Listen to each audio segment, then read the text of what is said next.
back to my channel. My name is Omalui and thank you for watching. If you're a new subscriber, please don't forget to like, share and subscribe. And if you're an old subscriber, thank you for all your support.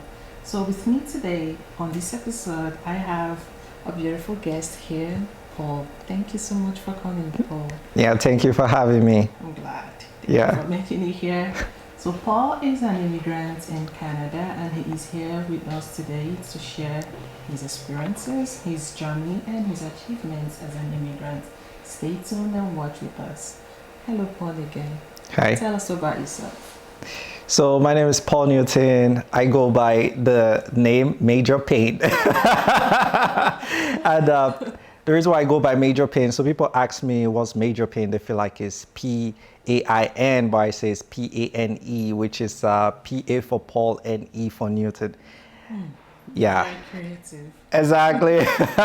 So, I wear multiple hats, but so I am a life purpose coach. I focus on men, teaching men how to be a better version of themselves, how to unravel their uniqueness so that they can transform the world around them.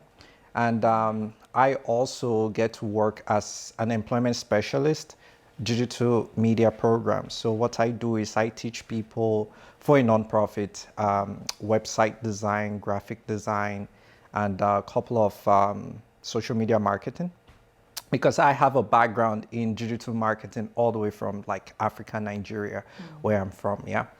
So I love people. I just love people. I love smiling. I feel like smiling is like my second name, and I love white too. Yeah. Oh, okay.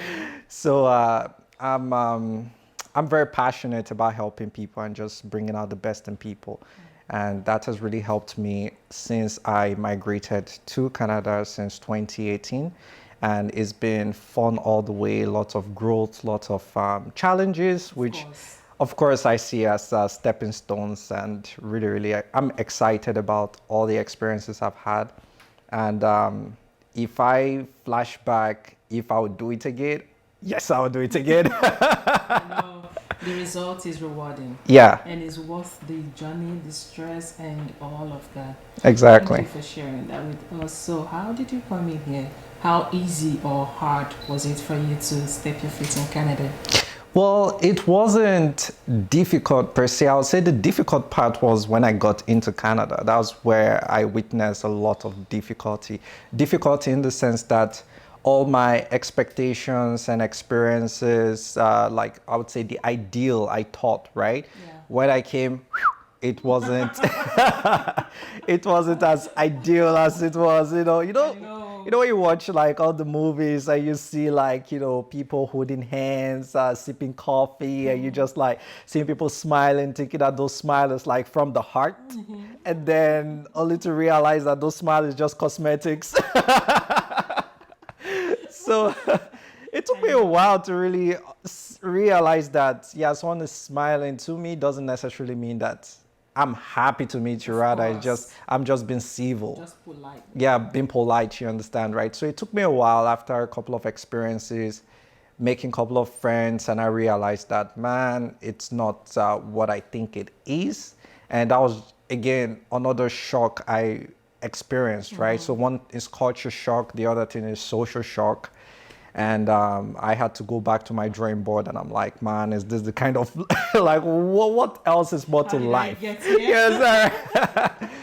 I know. But with those struggles really came a pathway for me to, carve out a newer version of myself. And that was where the real work began, yeah. Okay, so how was it challenging for you to get your current job as an immigrant? Like, did you have to, you already have the experience, background from Africa, Nigeria before coming into Canada. So how was it for you? Did you have to start all the way from down, or were you one of those few lucky ones that would tell you, oh, I got to Canada and it took me 1 month. God just did it. Did God do it? Well, God did it for sure.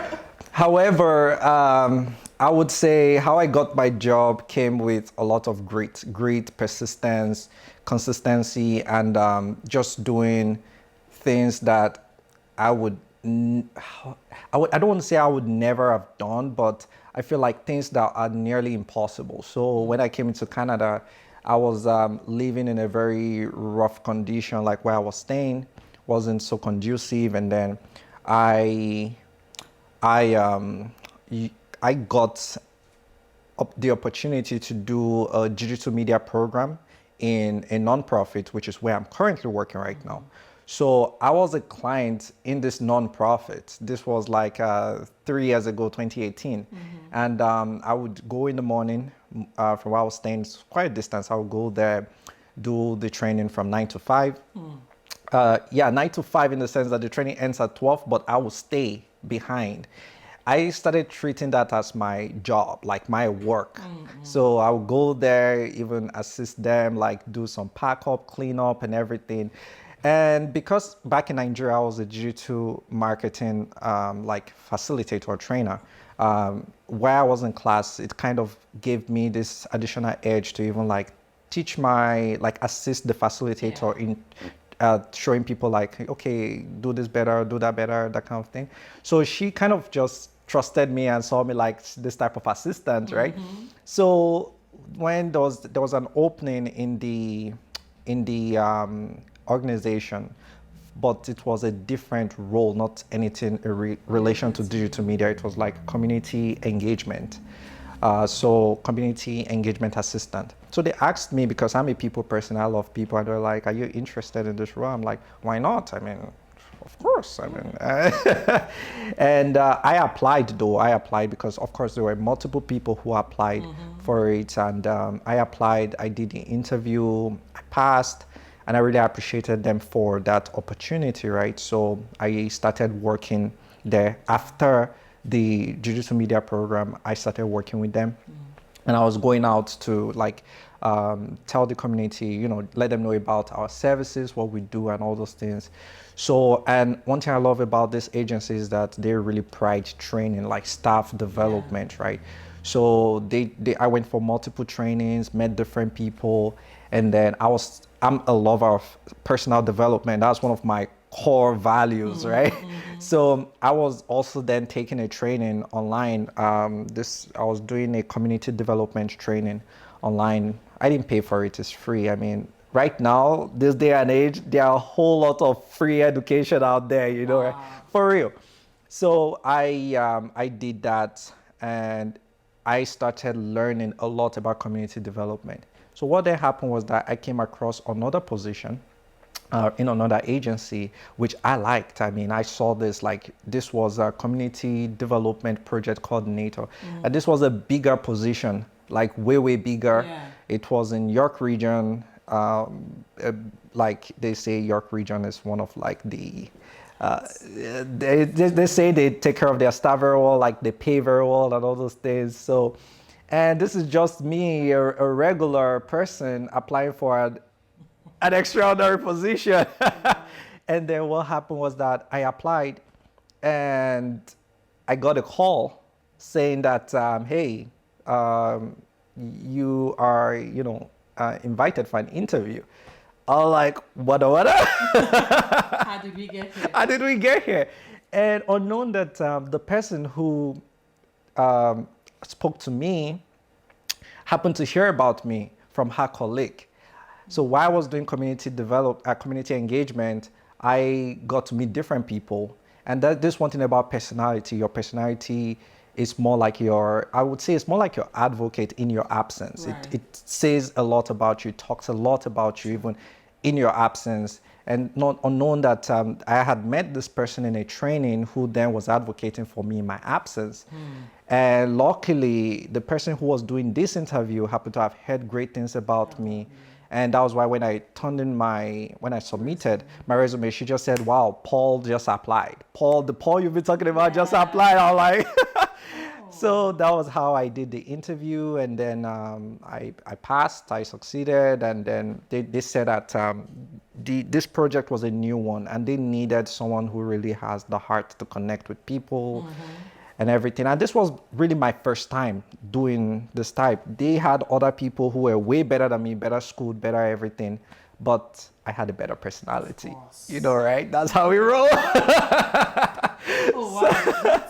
So That's rare, seriously. it's really rare. Such opportunities are so rare to come by. Lucky you. Exactly. So that was how I worked there. I worked there for 2 years, throughout the entire time frame of the project. I still did more training. I became a real better person in this role. And what then happened was that I was still keeping in touch with the organization I started working. I still keep in touch with them, like, hey guys, how you doing? Is everything okay? I kind of like send job opportunities their way, and if I know any resources I believe that will benefit them, I send their way, right? So because keeping networks and relationship is very key, and that's one thing I love about myself. I do that informally and professionally, right? So what then happened was that this organization then reached out to me again saying that, hey, that was this year. They reached out to me like, hey, there's an opening in this position. Are you interested? Yeah. And this was same program that I was a client in, like 3 years ago. So I was like, why not? Yeah, I mean, because I was just praying, honestly. Like, see, I had just finished praying that day when I got the email that, hey, Paul, are you interested in this? And I'm like, why not? Why you wasting time? I'm telling you. So that was how I applied again and came back to the same place. And now I'm like the facilitator for the program. And it's just so interesting. I've really, and not only that, so last year I also like did my coaching certification. I became a certified coach. I created my online course this year. It's on Udemy called Unravel Your Uniqueness. And I would say there have been a lot of growth within the past, and it was really intense too. There was just lots of dedication, commitment, lots of downtimes and everything. But when I flash back, I'm just like, wow, like I'm excited. Yeah, I'm excited about it. That's good. So you coach men. Yeah. On how to be better and improve themselves and all of that. Yeah. So what is the common struggle that you've come to realize that immigrant men go through, especially black men? All right, bring out your pen and paper. Gladly. Well, Right. okay, I would also say, using myself as an example, because I'm an immigrant man, so I went through this thing. I would say one of the first thing, I don't want to just say culture shock, because culture shock is very broad, right? I don't just want to say culture shock, but I want to say the fact that there's an opportunity to upgrade yourself. You understand, right? And one is comfortable with where they are at. So I would just say that lack of confidence, to upgrade oneself. Exactly. That confidence is not there to say, okay, because the truth is, like, North America presents lots of opportunity. And these opportunities don't just come meet you. You go out there to meet this opportunity. Swallow your pride. You get it, exactly. Make yourself vulnerable. Yeah, exactly. So embracing that vulnerability, humbly one's eating the humble pie. Yeah. Man, that is something I know a lot of African men don't like. Like, we struggle with pride. We struggle with pride. You know who I am? Like, why would I? I'm expecting this person to serve me. I'm expecting this person to do this. Exactly. So I would say that's one of the main things, because the truth is, you are in a different territory, you're in a new community, and you have to humble yourself and just put yourself out there, learn, because the more you put yourself out there, the more you learn, the more you network, the more you integrate, the more you understand like what this community is all about, who they are, what do they want, what do they expect, all those type of things, and which I really did. I really put myself out there. It was extremely vulnerable. I was broken down multiple times, but this really gave me opportunity to remold myself, remold my expectation. Your mindsets. You understand, right? Yeah. So that was pretty much what happened. And I would say just expect to fail a lot, honestly. And that's one thing I know many African men are scared of failure, right? We don't want to be failures. We want to be always on point. We want to be winners, want to be Hercules, want to be Zulu, you be like Wakanda for life and all those things. But I no. know. Yeah, and one of remember our last Instagram live chat? Yeah, yeah. When I spoke to you about discipline. Yes. Good. So, what are they call? What are some of the things, or the aspects of discipline that you as a coach would advise immigrants to embrace more? That is a very broad question, but I would say the truth is everyone has their own core values, right? Like I said, personal development is one of my core values. So I have 3 core values, and the 3 core values I focused on is personal development, Christianity, and discipline itself. So every day I ask myself, how can I discipline myself? How can I wait, what did I say the word? Personal development, sorry, Christ-centeredness, personal development, Christ-centeredness, and discipline, exactly, right? So every day I ask myself, how can I discipline myself? How can I exhibit Christ? And how can I improve myself?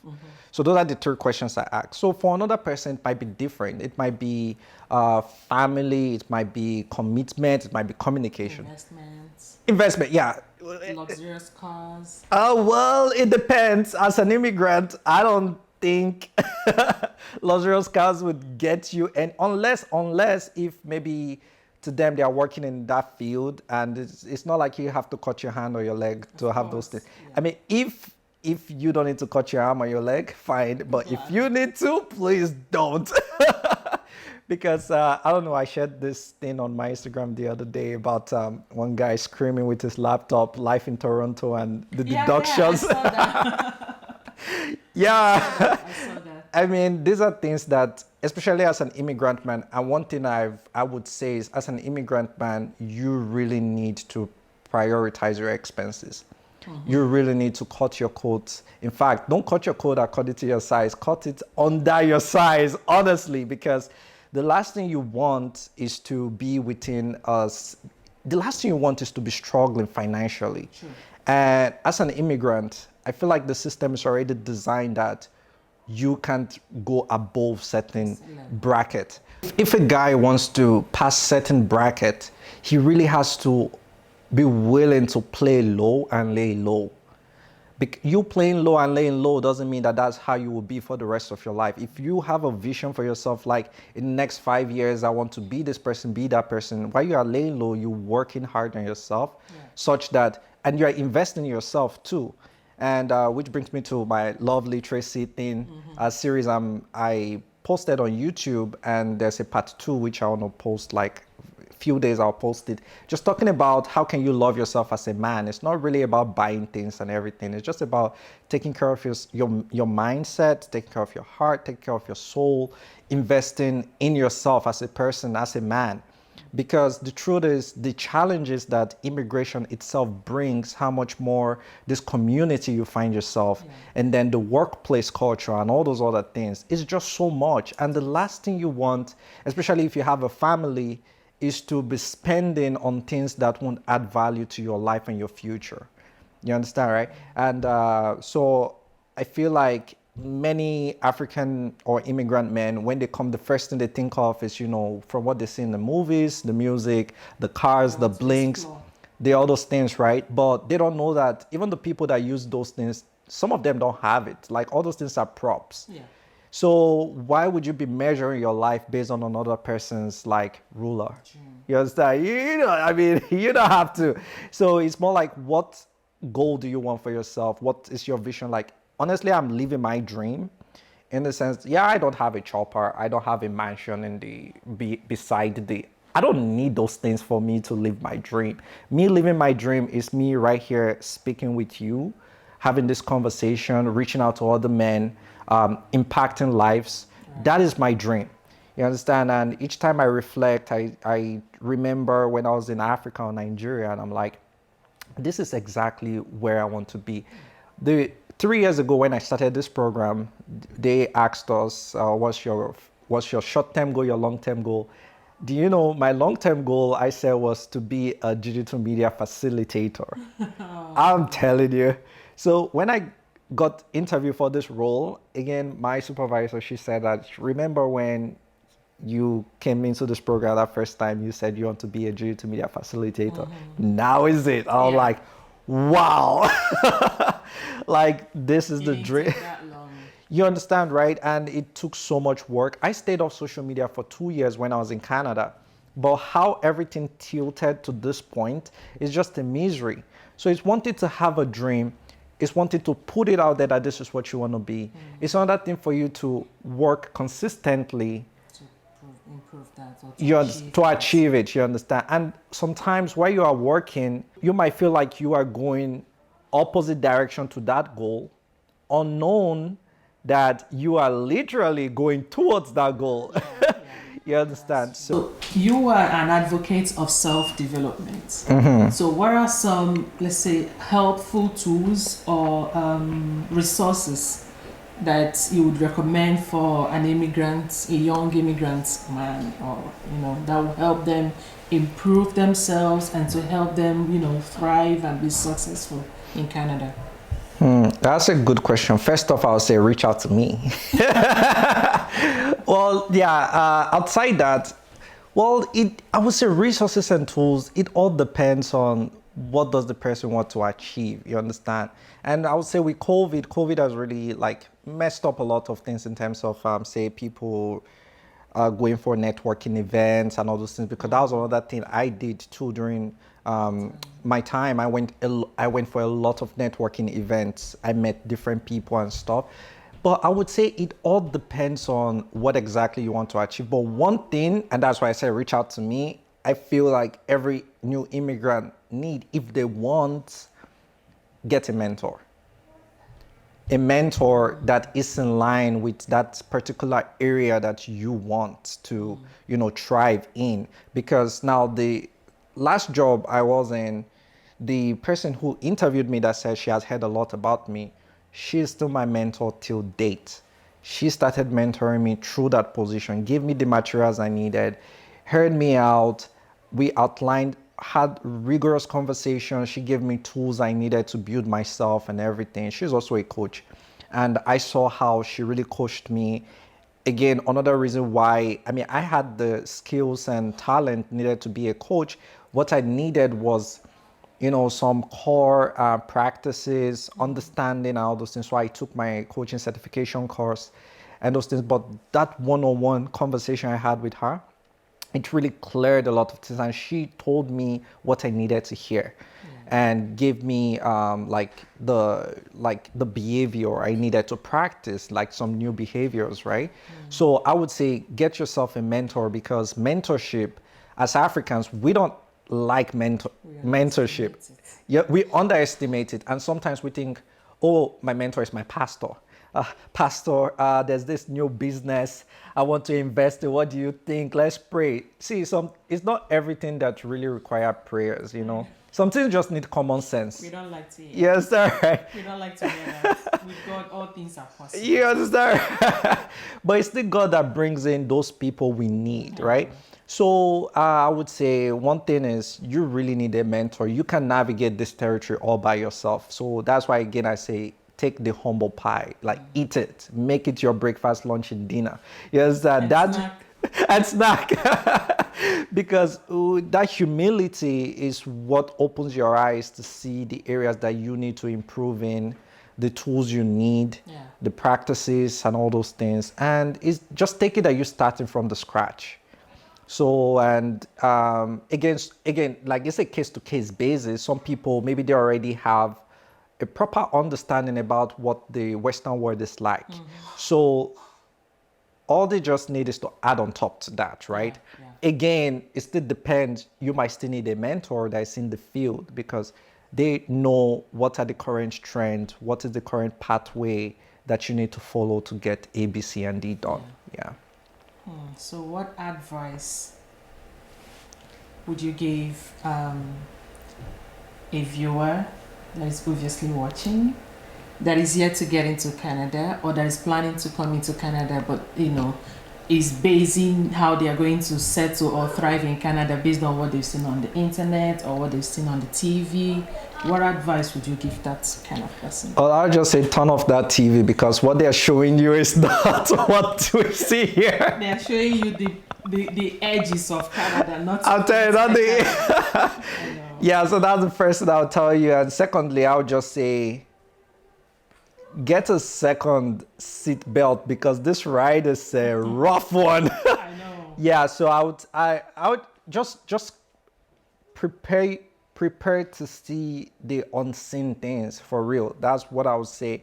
And if your intention is to come here so that you can, live the life that you feel like you are not living in Africa, I would say try to reframe that mindset. Exactly. Reframe it, because you will be seriously heartbroken. So what if you come here and 10 years you don't get that life? What would you do? Would you go back? Actually, there are a lot of immigrants who are going back to their country. Yeah, I heard that. A lot of them.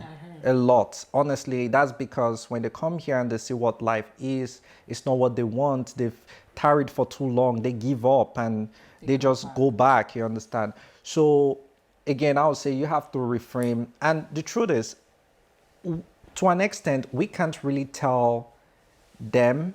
I mean, I'm not saying don't come. I'm saying come, but prepare your mind for the unexpected. As long as you're willing to embrace the unexpected. Yeah, you're willing to embrace the unexpected, unlearn a lot of things and relearn new things, you're good to go. And trust me, I'm happy that I came, because there are a whole lot of things about life that I see a lot clearer, better and everything, right? And that's because I didn't give up. There were moments I wanted giving up. There were moments I'm like, man, are you sure one can continue? It's just like, man, I give up, I'm out. But again, just pushing through. And that's what I would say. And so just come with the mindset that you need to embrace the unexpected, and you just have to be tough mentally, spiritually. To put this out there, I mean, I thought I was a Christian when I came to Canada, but now I'm in Canada, I'm a better Christian. Man, I have never prayed and served God like the way I've been serving God since I've been in Canada, because Canada has humbled you. It humbled me, man. It really opened my eyes to a lot of things about life. And as long as you're willing to be that good student, you would be proud of yourself, yeah. Thank you so much, Paul, for coming, for being here, for sharing all of these wonderful experiences of yours. I learned a lot, honestly. Thanks. And I'm sure our viewers learned so much too and enjoyed hearing from Paul. So if you want to reach out to Paul, you know where to find him. Check him out on my description below. And thank you so much for watching. Please don't forget to like, share, and subscribe to our videos. And that's it from us on this episode. My name is Omalewi, and thank you for watching. Bye.